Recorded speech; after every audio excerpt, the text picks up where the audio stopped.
नमस्कार दोस्तों, अगर आप भी इलेक्ट्रिकल में जॉब करते हैं और पावर फैक्टर और एफिशिएंसी को लेकर कंफ्यूज है कि आखिर ये दोनों क्या है और इनमें क्या अंतर है, तो आप बिल्कुल रिलैक्स हो जाइए क्योंकि आज के इस वीडियो के अंदर मैं आपको बिल्कुल आसान शब्दों में इनके बारे में क्लियर कर दूंगा। अगर दोस्तों वीडियो के स्टार्टिंग में मैं सबसे पहले आपको सिंपल से शब्दों में पावर फैक्टर को समझाऊं तो दोस्तों पावर फैक्टर को समझना काफी ज्यादा आसान है। आप सभी जैसे जानते हैं कि इलेक्ट्रिकल की जब भी बात आती है तो पूरी की पूरी इलेक्ट्रिसिटी दो ही चीजों के अराउंड घूमती है, एक होती है वोल्टेज और एक होता है करंट। अब दोस्तों हम जो पावर फैक्टर की बात कर रहे होते हैं वो हम इन दोनों के रेस्पेक्ट में ही बात कर रहे होते हैं। इन दोनों के रेस्पेक्ट में कैसे, तो मैं आपको बताना चाहता हूं कि जब भी हम किसी वायर में फ्लो होने वाले करंट की बात कर रहे होते हैं या फिर वोल्टेज की बात कर रहे होते हैं तो उस समय हमारा जो रियलिटी में वोल्टेज और करंट फ्लो हो रहा होता है वो एक साइनोसोडियल वेव फॉर्म में फ्लो हो रहा होता है। अगर आपने इलेक्ट्रिकल में पढ़ाई करी है या फिर नहीं भी करी है तो भी आपने इस तरीके का ग्राफ कई बार कई जगह पर देखा होगा। ये एक साइनोसोडियल वेव फॉर्म होती है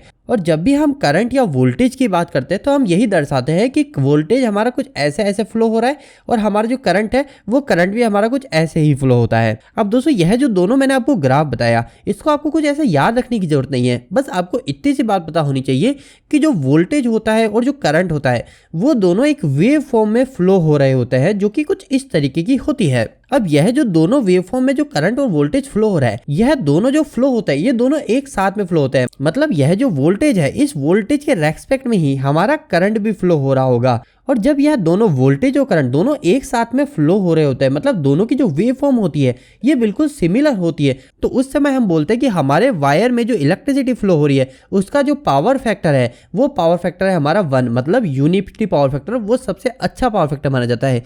लेकिन दोस्तों जब हम हमारी सप्लाई से डिफरेंट टाइप के लोड को कनेक्ट करते हैं जैसे कि मोटर हो गई, हमारे कैपेसिटर हो गए, ऐसे डिफरेंट टाइप के जब लोड चलाते हैं तो ये जो वोल्टेज और करंट जो होता है इन दोनों के बीच में जो वेवफॉर्म जो साथ साथ चल रही थी इनके बीच में एक एंगल डिफरेंस आ जाता है। मतलब कि हमारा जो ये वोल्टेज है वो वोल्टेज की वेवफॉर्म आगे रह जाती है लेकिन करंट की वेवफॉर्म हमारी पीछे रह जाएगी।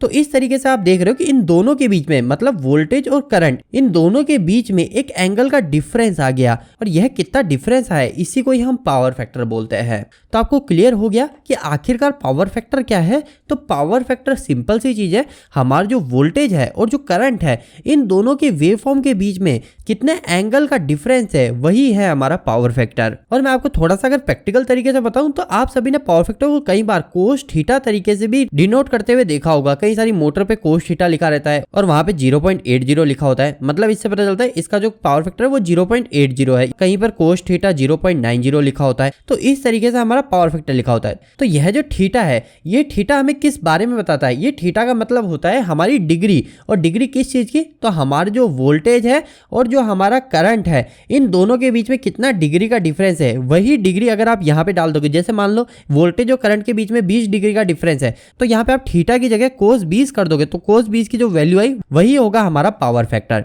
तो इस तरीके से पावर फैक्टर को निकाला जाता है। अब यहाँ पर एक बात मैं आपको बताना चाहता हूँ, कहीं पर भी आपकी इंडस्ट्री में आप वोल्टेज और करंट के बीच में कितना डिग्री का डिफरेंस है वो तो आप चेक नहीं कर पाओगे। तो इसके लिए क्या होता है कि पावर फैक्टर को आप आसानी से निकाल लो, इसके लिए एक अलग से फॉर्मूला होता है। तो वह फॉर्मूला सिंपल सा होता है कि आपके पास में जो एक्टिव पावर है जो आप आपके इंडस्ट्री में KWH से मेजर करते हो कि KWH क्या आ रहा है, आप उस KWH को ले लो और साथ में जो अपेरेंट पावर है इसे जो मेजर किया जाता है वो किया जाता है kVAH में। तो जब आप इन दोनों को डिवाइड कर देते हो ना तो हमारा आसानी से पावर फैक्टर हमें पता चल जाता है। जो भी इन दोनों को डिवाइड करने के बाद में वैल्यू आई जैसे कि आगे 0.99 तो मतलब हमारा पावर फैक्टर 0.99 है। इन दोनों को डिवाइड करने के बाद अगर 0.85 आ गई तो हमारा पावर फैक्टर 0.85 है। तो आपको क्लियर हो गया कि आखिर पावर फैक्टर क्या होता है। अब हम इसी तरीके से फटाफट से एफिशिएंसी को भी समझ लेते हैं जिसे समझना और भी ज्यादा आसान है। लेकिन दोस्तों आगे बढ़ने से पहले मैं 20 से 30 सेकंड में एक इंपॉर्टेंट अपडेट देना चाहता हूं कि अगर आप में से कोई भी पीएलसी को सीखना चाहता है तो आप प्ले स्टोर पे जाके हमारी एप्लीकेशन इलेक्ट्रिकल दोस्त को इंस्टॉल कर सकते हैं।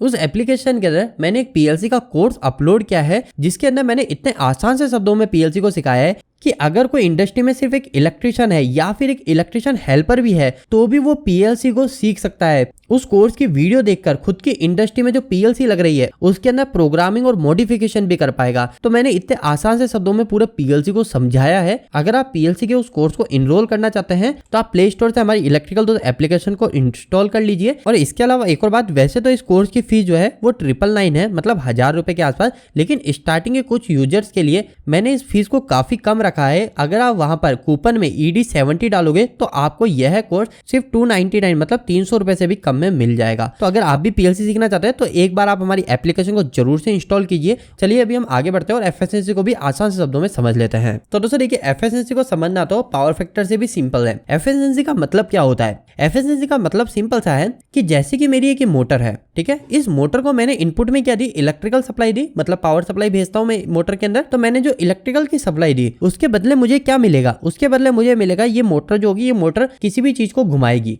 तो जो ये मोटर घुमाने का काम कर रही है वो कितना एफिशिएंट है, वही हमें एफिशिएंसी बताती है। एफिशिएंसी को अगर मैं आपको और भी अच्छे शब्दों में समझाऊं तो आपने कई बार ऐसे भी देखा होगा कि आपके पास में एक एलईडी बल्ब है, अब ये भी 9 वोल्ट का है, और एक और दूसरा एलईडी बल्ब है, ये भी 9 वोल्ट का है। लेकिन जब आप इस पहले वाले एलईडी बल्ब को पावर सप्लाई से जोड़ते हो, 220 वोल्टेज इसमें देते हो, तो ये बल्ब जो है वो ज्यादा ग्लो करता है, लेकिन जो दूसरा बल्ब है वो हमारा कम ग्लो करता है। लेकिन दोनों में सप्लाई जो दे रहे हैं वो बिल्कुल 220 वोल्टेज दे रहे हैं। तो इससे हमें क्या पता चला, ये जो पहली वाली जो कंपनी का बल्ब है ये हमारा ज्यादा एफिशिएंट है, मतलब हमसे पावर जो ले रहा है वो तो 9 वोल्ट ही ले रहा है, पहला बल्ब भी हमारा 9 वोल्ट ही पावर ले रहा है, लेकिन जो दूसरा बल्ब है ले तो ये भी 9 वोल्ट रहा है, लेकिन आउटपुट में हमें जो चीजें दे रहा है, जैसे आउटपुट में इस बल्ब का क्या काम है देना, वो हमें रोशनी देना, यानी लाइट के फॉर्म में एनर्जी देना, लेकिन ये हमें कम दे रहा है। तो इसका मतलब क्या हुआ, इस बल्ब की जो है वो एफिशिएंसी कम है, हमारे पहले बल्ब की एफिशिएंसी ज्यादा है। तो एफिशिएंसी का मतलब सिंपल सा है कि हमें इनपुट में जितनी पावर दी उसके रेस्पेक्ट में हमें कितनी आउटपुट में पावर मिली, वो हम एफिशिएंसी में देखते हैं। एफिशिएंसी का भी फॉर्मूला होता है